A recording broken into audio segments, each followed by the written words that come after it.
With the Wolf Brothers leader out of orbit, the Dark Brothers lock in on another insertion point on Draconis V. Their landing would be uncontested, but would not go unnoticed. As a forward operating base is established, they would come under fire once again from Legion 19. As the Dark Brothers swing on the defensive, the patrol was ordered to hold the ground at all costs.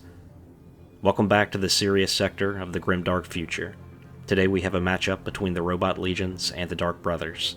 The Robot Legions of Draconis V currently sit at 1-1, while the Dark Brothers sit at 0-1. The Robot Legions will have 245 credits to spend on their army. Looking at their army list, they bring a Technomancer with Solar Protocol, a group of 10 warriors with Gauss rifles, a group of 3 hoverbikes with Twin Flux rifles, and 3 bot swarms. They are going to bank the 245 credits in order to add some heavy hitters in the near future. The Dark Brothers are once again led by Captain Aquinas with auto rifle. He is accompanied by 2 squads of Prime Brothers from Phoenix and Vulcan. A group of Black Bikers ride with twin plasma carbines. With 155 credits to spare, they will bank those for future use. Today's mission is Relic Hunt. There will be 3 objectives placed on the table. If a unit seizes a marker, it will be removed from the table and counts as being carried by that unit. If the unit is pinned or is destroyed at any point, the marker is dropped. After 4 rounds, the player that manages to seize the most markers wins. We'll be deploying in a flank assault style today with a minimum of 24 inches deployment zone from the player's board edge and 12 inches from the center. The Robot Legions will generate 2 underdog points today, which will allow them to modify rolls plus or minus 1 during the game. Secondary objectives for the Robot Legions will include Honor, which is not allowing enemies into their deployment zone at the end of the game. The Dark Brothers will be trying for Destruction as their secondary. That's to destroy the most expensive enemy unit, in this case, that group of 10 warriors. As always, thank you so much for watching and supporting our channel. We play a lot of different games and certainly look forward to introducing more units and factions in this one as the campaign grows. Turn 1 is coming up next.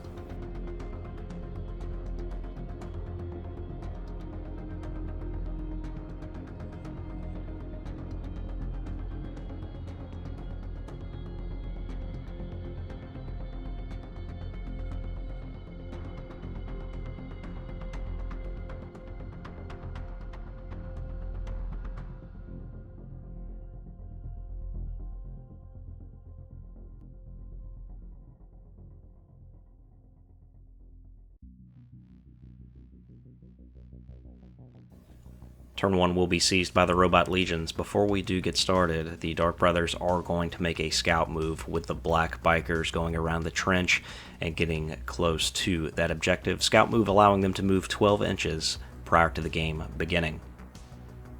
And in the first activation, the bot swarms are going to move forward onto the objective, and if they hold this until the end, this objective will count as seized, and they will be able to take that with them.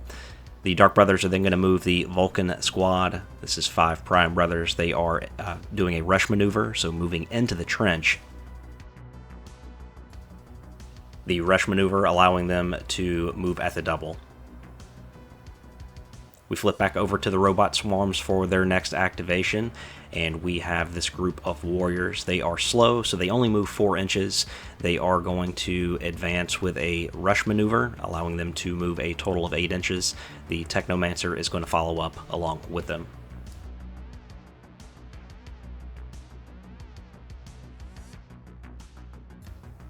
The next activation belongs to the Dark Brothers, where the Phoenix squad, which consists of 5 Prime Brothers and Captain Aquinas, they are going to make a rush maneuver, moving twice.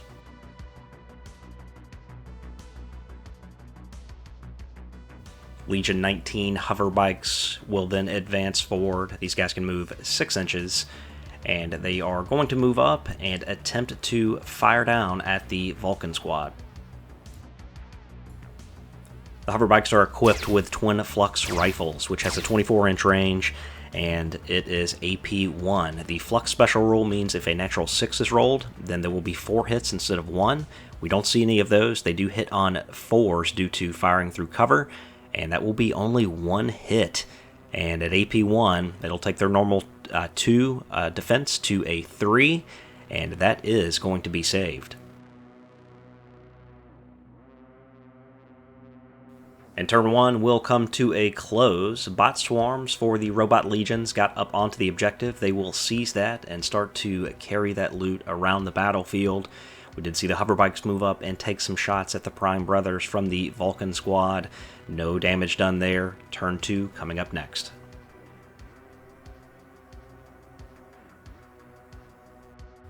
And turn 2 starts for the Dark Brothers. They have the initiative this turn. They are going to fire from the Vulcan squad into the Warriors here, and they have their auto rifles, 3 shots each. There's 5 in the groups. That's 15 total shots going out, and they will hit on a 4. Their normal quality is 3, but they are firing through cover, so 4s are needed, and that's going to result in a healthy amount of hits. That's 9 in total. And these guys will save on 3s. There's no AP on this weapon. That is going to result in 2 warriors that are cut down. They will get regen rolls on a 5+. And dice hit the deck on the regen rolls looking for 5s. Both are failed. 2 warriors cut down. The bot swarms activate next, and they are making a rush maneuver, moving back to their deployment zone with the loot. We then flip back over to the Dark Brothers, where the Phoenix squad, along with Captain Aquinas, they will make a rush maneuver, getting onto the objective, and if left uncontested, they will seize this objective at the end of the turn. Legion hoverbikes then take aim at the Phoenix squad, flux rifles going out, and these guys are going to move a little closer first, so they are firing over the cover here. And these guys are going to hit on 3s. 6 shots hitting on their quality of 3. And only 1 hit again. There is an AP 1 on this weapon, so their defense of 2 will become a 3. So just looking for a 3-up save on these Prime Brothers. And we're going to count that as cocked and re-roll that back out. That is going to be a save. Next up, the Black Bikers are going to advance forward onto the objective. Once again, if left uncontested, they will seize this objective at the end of the turn, still out of range with those twin plasma carbines. Next up, we have the group of warriors along with the Technomancer. They are going to move into a position where they can fire down at the Black Bikers. And there are 8 of them in total. They have Gauss rifles, 24-inch range, 1 attack each. And these do have the rending special rule, so on 6s that will be AP -4 and no regen rolls allowed. So 8 shots coming out from those Gauss rifles targeting the Black Bikers. They are not in cover, as we are not counting that small cover as giving that rule. And needing to hit on their quality of 3, there will be 3 successes and a rend out there. He is going to use an underdog point to flip one of these to a 3. You can modify up or down 1 with the underdog points. He has 2 of them to use. First off, this rend is AP -4, takes them to a 6-up save, and they make it. And the other 4 are just going to be AP 1, so taking them to 3-up saves. And all of those are good. They weather the storm. Next up, the Technomancer is going to fire with his Solar Protocol. This is a 1-shot weapon. It is AP 3, however. And that dice is cocked, so we're going to re-roll that back out. Hitting on his quality of 3, the shot will hit, and at AP -3, it's going to take them to a 5-up save. And that is going to be failed. So that is going to be Deadly 3. It wipes out one of those bikers.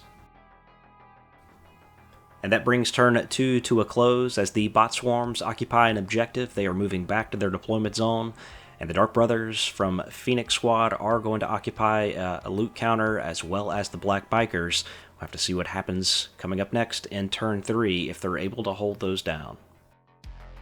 And with the Dark Brothers up first in turn 3, the Black Bikers are going to rush, and they are taking the loot and getting back out into cover and trying to get out of range from the Robot Legions. The Warriors then activate. They are going to move slowly, only their 4-inch movement, and they are going to get into firing range of the Phoenix Squad, trying to slow them down from taking that loot counter anywhere.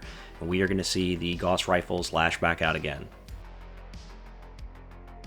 Once again, these Gauss rifles have a 24-inch range, AP1, so it'll be 8 shots firing out. Normally hitting on 3, they are firing over cover, so we'll be on 4s, and rending on 6s. 2 Rens, 2 regular hits. The Rens are AP -4. That'll take them to a 6-up save. Both of them are failed. There's no regen rolls that can be taken on a Ren, so that's 2 cut down. And AP1 on the other 2. That's 1 fail. So we'll get a regen roll here on a 5-up, and that is going to be failed. That is 3 cut down in total. The Solar Protocol from the Technomancer fires out next. 1 shot on a 4. It will hit. And then that is AP3, so taking him to a 5-up save. That save is going to be failed. A regen roll will be taken here on a 5-up, as they are prime, so they get regen and fearless. That will be saved, but still 3 in total cut down. This forces a morale check on the group. They are on a 2-up, as they are fearless. That is passed. Next up, that Phoenix squad is going to execute a rush maneuver, and they are taking the seized loot and trying to get that back to their base, getting into cover. Back to the Robot Legions, the hover bikes are going to move forward, and they can move over difficult terrain, as they do have the Strider rule. They treat it as normal terrain. They move into position, and they are going to fire down at the Phoenix squad with those flux rifles. 2 shots each will be 6 in total, and they are getting the benefit of cover, so hitting on 4s this time, and that is going to be 3 flux shots that go through and 2 regular hits. These flux shots multiply the damage by, or multiply the hits by 4, so we have to take 12 saves for the flux and 2 more for the normals. That's 14 in total, and at AP1 we are looking for 3s. And it looks like we're going to get 4 of these that fail. Regen rolls will be taken on a 5-up. And regen rolls coming out now to see if any of these guys can stick around. And that's actually going to be 3 damage. So 2 will be cut down, and 1 wound will go on to Captain Aquinas. He has 2 remaining. Next up, the Vulcan squad is going to make a standard move, 6 inches, moving down the trench, and they are going to bring their auto rifles to bear against those hover bikes. Hover bikes tend to be a bit of a glass cannon. They can really pump out a lot of damage, but they can't really take it. So the auto rifles unload here, 3 shots each, and times 5, that's going to be 15 total dice that are going out. No cover here, so they are hitting on their quality of 3. And with some great shooting from the Phoenix squad, that is going to be a total of 13 hits that go against the hover bikes. And they have a defense of 3. There's no AP on this weapon. And he fails 3 here. Should have maybe used the underdog bonus to modify one of those to a save. There was a 2 out there. Instead, it takes regen rolls. All of these are going to fail, and that squad is wiped. Again, that would have been a great area to use your underdog bonus to modify one of those dice to a save and keep one of those models alive. Turn 3 comes to a close as the bot swarms continue to move into their deployment zone out of range of the weapons. The Dark Brothers now have seized 2 objectives and have started to pull back to their deployment zone. Turn 4 is coming up. And we go over to the Robot Legions, where this squad of warriors will slowly lumber forwards, and they are going to fire their Gauss rifles at the Prime Brothers. And they have only got range to the Phoenix squad there in the trench. They will get the benefit of cover. There will be 8 shots coming across from these Gauss rifles, and these will be hitting on 4s due to the -1 for cover. And oh my gosh, he's going to get several Rens here. And these Rens do not allow you to take regen. They're also AP -4. So I have 5 6-up saves to make at AP 4. And I'm actually going to make 3 of them. 6s coming out all over the place. That will be 2 that are cut down. And I owe 1 regular save at AP 1. That's going to be a 3-up. And that is good. So 2 of them will be cut down. That could have been much worse. The Technomancer then fires with his Solar Protocol, and that fails on a 1. For the Dark Brothers, the Vulcan squad activates. They move on to the objective that was dropped when the Phoenix squad was taken out. And then that's essentially going to bring us to the end of the game in this one. The bot swarms are going to remain where they are. Can't really do a whole lot. And for thematic purposes, we are going to roll these black bikers into the supply depot as the Dark Brothers look to set up. a forward operating base to conduct future operations in the area. And that brings this one to an end. We do hope to expand these forces moving forward. We banked their credits in this one so they could get a little more heavier equipment in future missions. And no, this was a quick and easy one, but really enjoying these just kind of on some off weeks to play a very light rule set, have a lot of fun, make a video about it, and of course share that with you. So the Robot Legions will fall to 1 and 2, while the Dark Brothers will improve to 1 and 1. The Robot Legions, however, do have the most credits to spend and the most wealth overall. We'll have to see what happens with this narrative in future games when we introduce more factions and continue to bulk up our forces. Really hope you enjoyed this battle report of Grimdark Future by onepagerules. There will be a link in the description for them. Also would like to give a quick shout out to my 2022 Coffee Supporters Club. Really appreciate your direct support of the channel, and quite frankly, if you've watched the video this far, you've done more than enough to support us. So thanks so much for watching. We will see you in the next one. Take care.